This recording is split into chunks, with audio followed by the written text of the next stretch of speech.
Yes. Can everyone hear me that way? Yeah. Good morning, everyone. I'm sorry that I didn't join from the very beginning of the conference, but we had a training in Germany for about 50 libertarian students from all over Europe to make them multiplicators.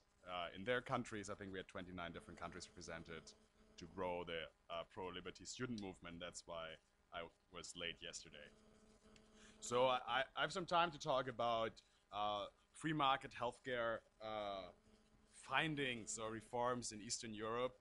Um, Definitely, Eastern Europe had to undergo a very large transition in the last 20 to 25 years. And it could be observed that the health system and education system are usually the last two sectors of an economy slash society where the transitioning from planned economy to market economy actually takes place. That's also connected, especially for those Eastern European countries which joined the EU in 2004 or 2007. And now we have also, I think, in 2013 one, like with Croatia, new member of the happy family. And usually reforms in the health system are not part of the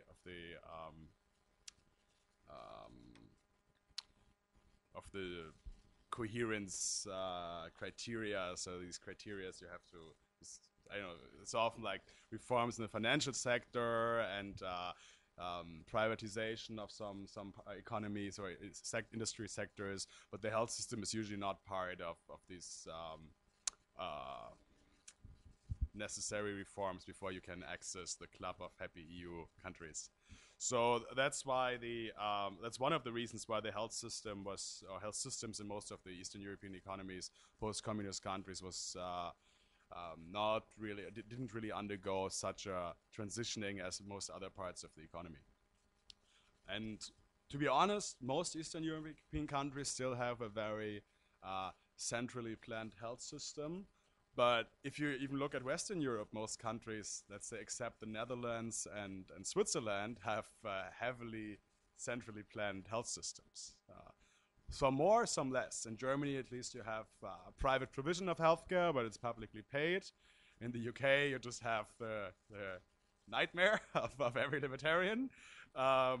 So it's we should like be very humble when I talk as a German about health systems in post-communist countries.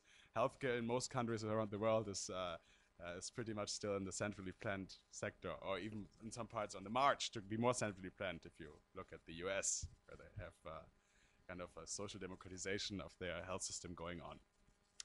So anyway, there are a couple of really interesting examples in Eastern Europe what privatization and deregulation of healthcare achieved. And I would like to highlight those because they are also interesting for people from Western countries to get really good ammunition for arguments why we need more markets in healthcare, why people benefit from more markets in healthcare.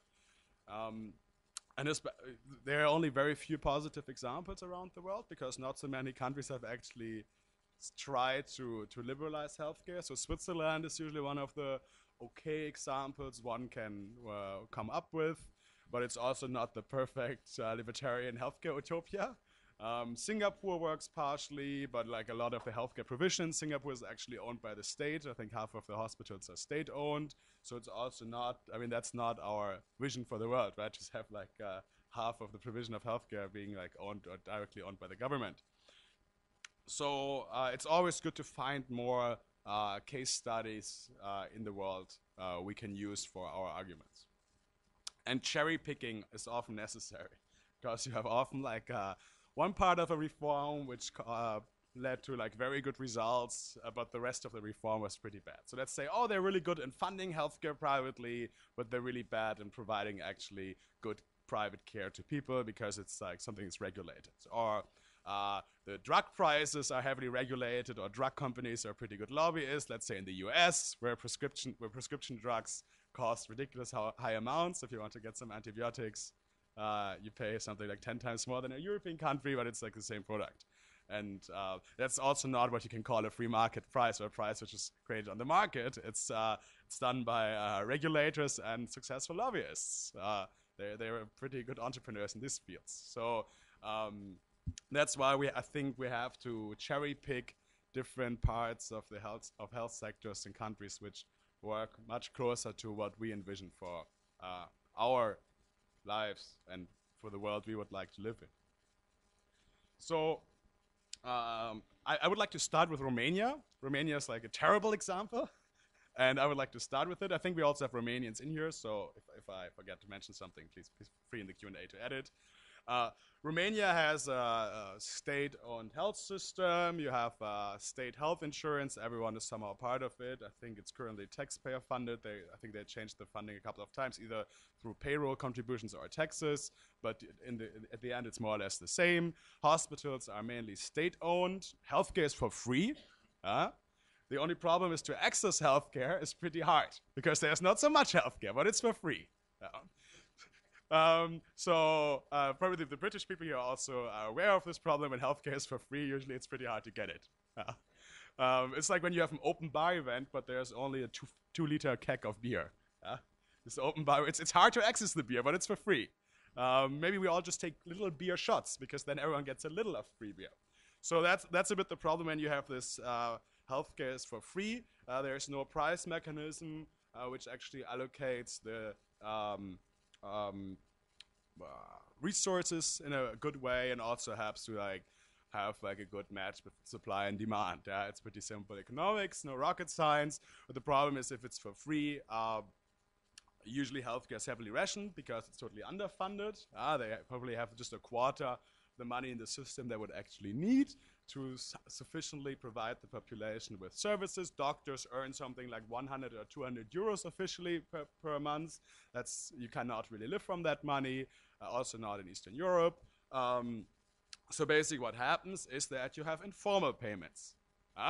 So if you actually want to get this free healthcare, you have to pay a little, as the Greeks call it, fakelaki. So basically, fakelaki is basically the entrance fee for the free healthcare. So you have basically doctors have to charge this illegal informal payments because otherwise they cannot survive and they would not work in the health system. So and that happens like not only in Romania but also in Ukraine and other Eastern European countries.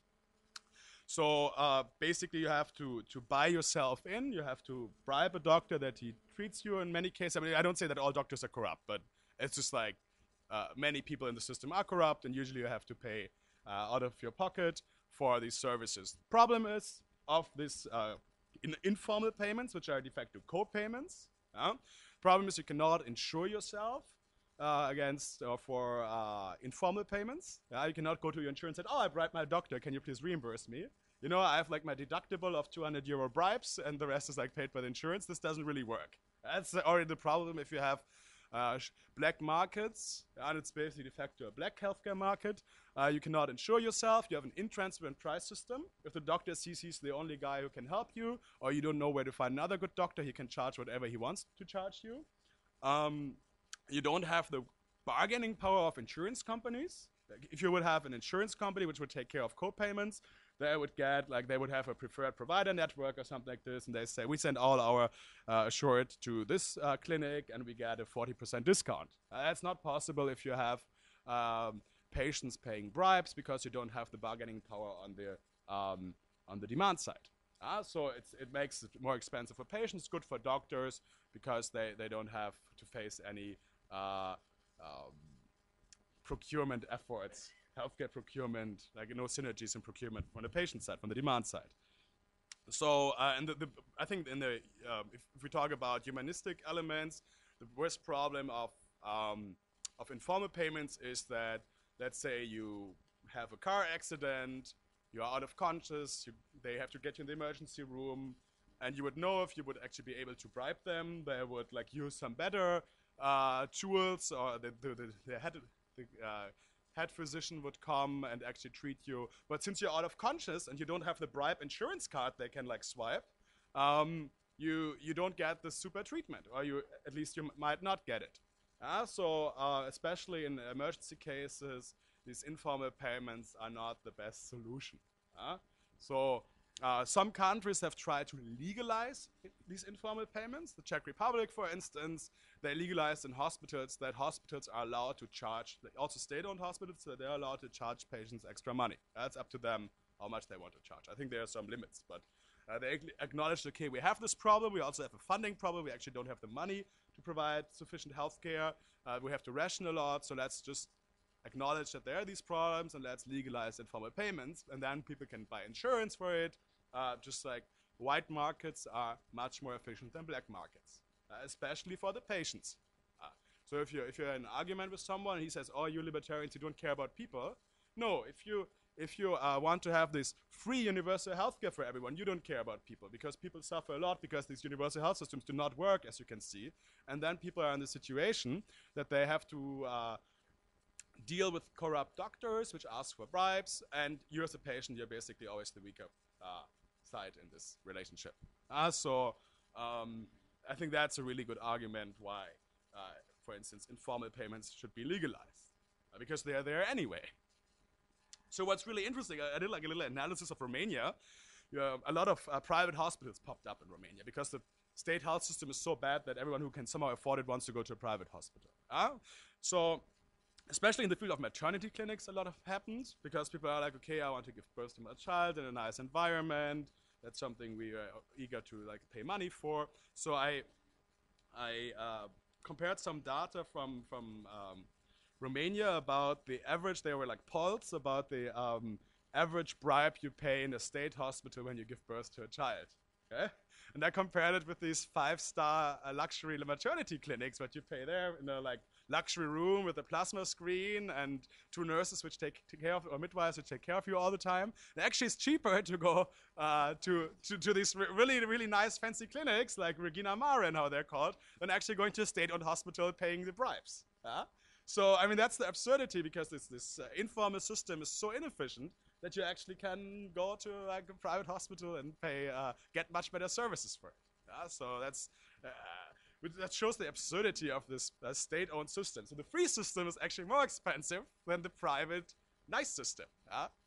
And I tell you, like a state-owned Romanian maternity unit is not really where you want to give birth to a child. I mean, I can only say that as a man, but I would not do it. So that about Romania, okay? It's just like to see the absurdities of this centrally planned healthcare and to what it leads. The only good thing I would say in Romania is that they at least allow people and also companies to provide private healthcare, that this is not outlawed. Some provinces in Canada, for instance, where you have also state healthcare, these provinces do not allow private healthcare at all. So, you know, like in the UK, for instance, and some other countries, you just say, okay, I pay my taxes, they fund the really bad health system with it. But when I get sick, I just pay out of pocket and go like to some private doctor or private hospital. In some countries, this is not possible, especially Canada. I mean, this is like a first world country, but when you get seriously sick, you have problems. So in that case, actually, I would prefer to be sick in Romania than in Canada, because you at least can buy private healthcare. You can buy private insurance, because that's like something in Canada which is absolutely not possible, at least in most provinces. And things are hopefully changing in the future. So Slovakia is another interesting example. The general health system in Slovakia is kind of okay-ish, looks more like a Central European health system with like payroll funded kind of statutory health insurances, which used to be actually private for some time, and then they got nationalized. Now they're about to get privatized again. So it's like a bit back and forth, because Slovakia always has these terms of 4 years free market reforms, and then 4-year evil dictator, and then 4-year free market reforms. I'm exaggerating, but Slovakia has kind of this interesting reform dynamics. So in 2006, the government in Slovakia allowed pharmacy chains. I'd say in a lot of European countries, pharmacy chains are not allowed. Germany is the leading example, where only pharmacists are allowed to own pharmacies, and maximum 4 of them.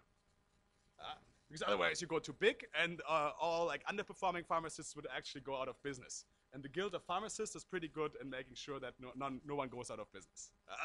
So maximum 4 pharmacies. It's a bit like, I don't know, communist times where you're allowed to have like maximum, I don't know, 1 acre of land or something. Everything else has to be a kolkhoz. So that's basically many European countries actually the case in the pharmacy market.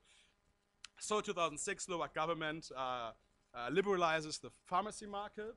And actually, what happens usually is when you have these talks about liberalizing pharmacies, leftists say, or pharmacy lobbyists which are interested in small family-owned pharmacies say, no, that's really bad. If you liberalize the pharmacy market, and if you get pharmacy chains, what's going to happen is that a lot of small pharmacies are closing down.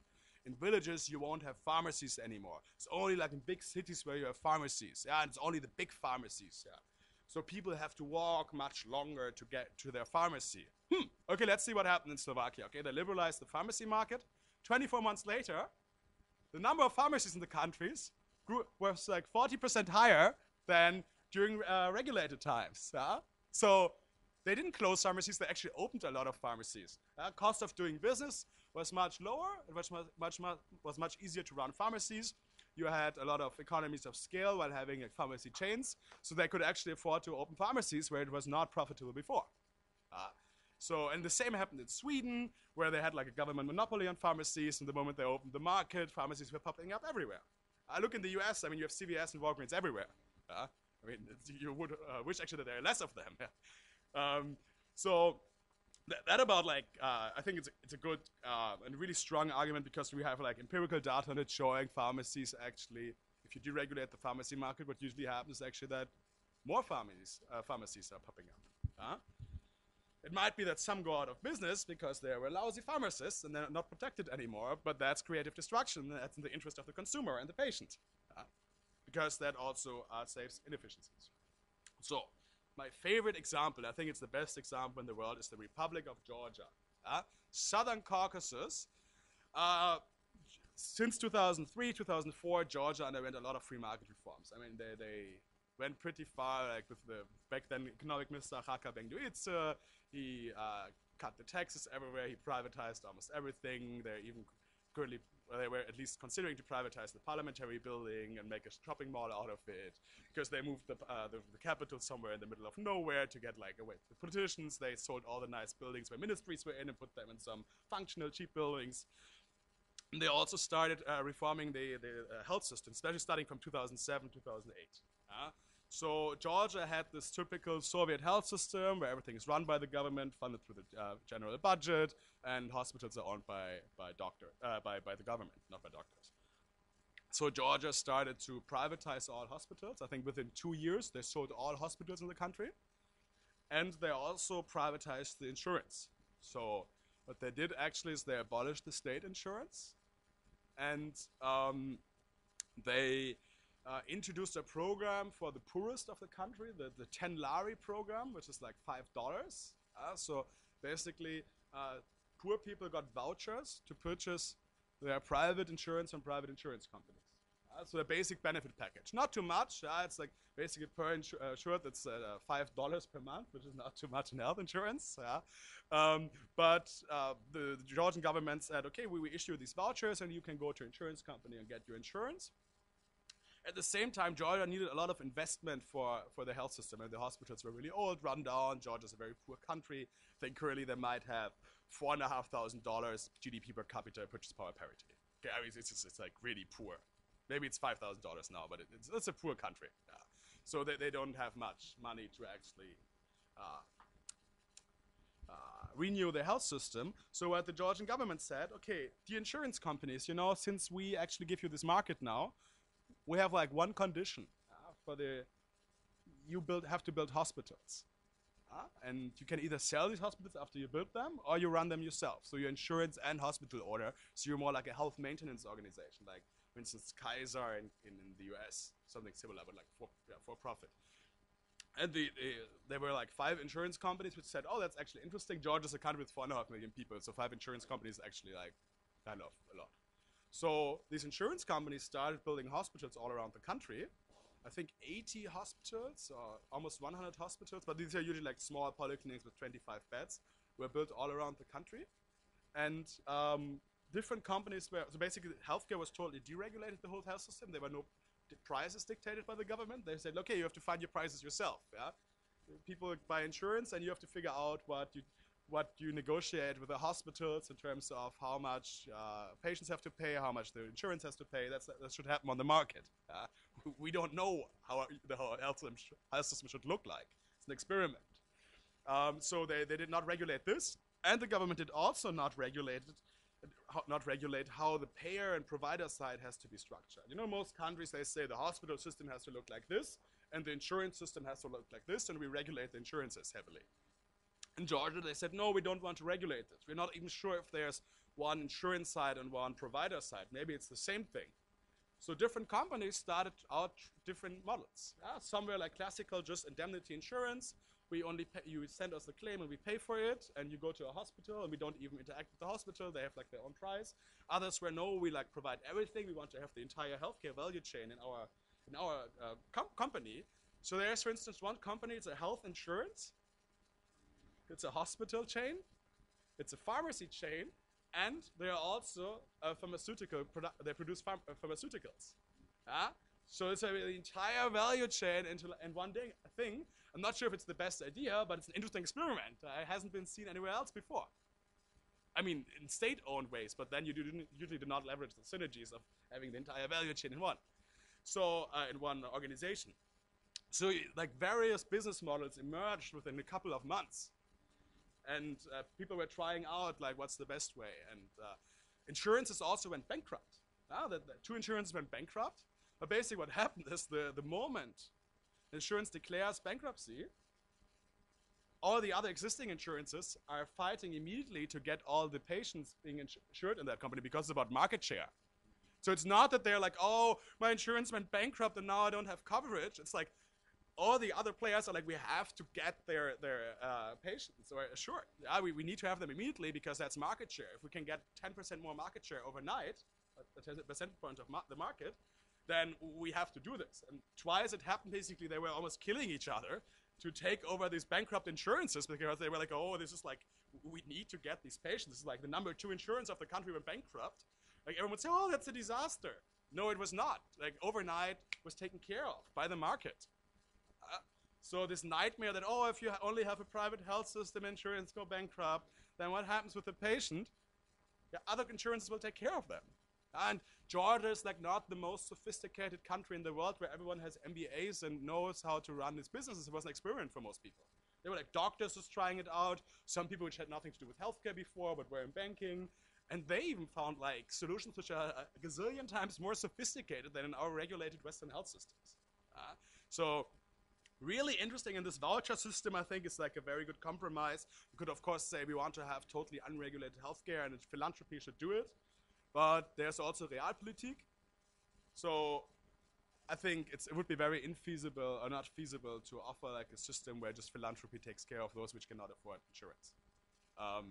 Maybe in a world where we are like all more sophisticated and understand that we should all give to the poor because it's something good and we don't want to have social unrest and and we're just good people and philanthropists, it's possible. But in a country with $4,500 GDP per capita and rural population of 75%, which is like self-sustaining with like some mini farming or micro farming, such solutions might not be the most viable ones. So I think with this voucher system, 10 Lari program, they did really smart steps. So what happened, basically the result of Georgia was like more than 100 inpatient units were built by the private sector. No public money was used for that. And what also happened is that the corruption in the system totally got eliminated. I have to tell you this anecdote before my time ran out. So I was sitting down together with like, I had a client. He was from a big American health insurance. And they were interested in buying a health insurance in Georgia. Insurance which had like a similar model in them. They did like Medicare, Medicaid state programs in the US. Which is the state one, Medicare or Medicaid? Both are state? No, isn't one like, okay. So like they do like programs in the Midwest, public listed companies, I think $10 billion turnover. And they wanted to buy something in Georgia, and my job was like to find them like a target. So do some due diligence, and we met up with a couple of CEOs of health insurance companies. So we meet this one CEO of this health insurance, and they also own hospitals in the regions, like in Kakheti, very nice wine region, close to the Dagestan border. And we have dinner, and he tells us the story of the moment he bought these hospitals in this Kakheti region. Nurses went on strike. There was this huge nurse strike in his company. And he drove to the region and met with the nurses and said, like, why are you on strike? After buying the hospitals where you work at, I tripled your salaries from $80 to $240 per month. Why are you on strike? And they were like, yeah, but we don't get informal payments anymore. It was much better. We got it like every day. So we didn't run out of money like during the months, because we get like every day a couple of dollars from the patient. That's like liquidity management wise, it's much better because we don't have to take care of this. And like, I mean, we got much more back then. And he was like, oh, shall I quote you on that? And the strike was like the solve. I mean, it was like, they were just like, okay, maybe it's not so good to be on strike with that argument. So, I mean, if you have private ownership and you have shareholders owning this hospital, they're interested that every cent which is spent in that hospital goes into the pockets of the shareholders or of the company and not of some corrupt employees. So corruption was wiped out basically overnight. I mean, there's still a little corruption, but it's basically, I mean, it's marginal in Georgia. And what actually also happened to the costs per treatment. The cost per treatment in Georgia went down for about, so they went, basically nowadays, the cost of treatment are 40% of what they used to be when they had the heavily regulated state system, because the informal payments disappeared. And you have to calculate also the informal payments into the cost of state-run health systems, because that's actually what people pay. And that's why often people actually in state-run health systems cannot afford to get treatment. I think with that, I can just stop because I think my time is almost, I've run out of time. But Georgia is like a fantastic example on actually what spontaneous order does. I mean, I studied health economics at university, had really smart professors, but the stuff which developed in Georgia is like when no one studied health economics, the stuff which happened over 2 years was like more sophisticated than we all could have, like all my textbooks were talking about and how to structure healthcare. So great example. Now they have like a new government in Georgia, which is not such a big fan of free markets. So we have to see if this system actually survives. Because they're like kind of like some old Soviet apparatchiks now running the Ministry of Health. The new Minister of Health studied in East Germany medicine, and he has a bit different idea of how to allocate resources and how to understand markets or to understand markets at all. But so far, the Georgian health system, I think it's one of the greatest miracles in free market healthcare, and it's an example. Much more research has to be done on, because I think the only big publication on it has been done by Oxfam, how evil it is. And it's like has lousy quality. I mean, I think someone, I don't know, with a degree in history of art or something probably wrote that. But Georgia is great. Other good examples exist. In Poland, there is privatization. Slovakia is a kind of decent example for improvement of healthcare. So the direction in Eastern Europe is bringing healthcare into more market-based systems and not the other way, especially the US and other European countries, Western European countries are marching towards. Thank you very much.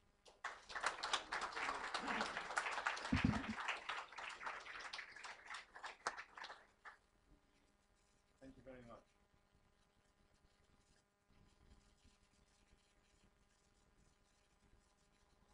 It is a very special and very great pleasure for me to introduce our next speaker.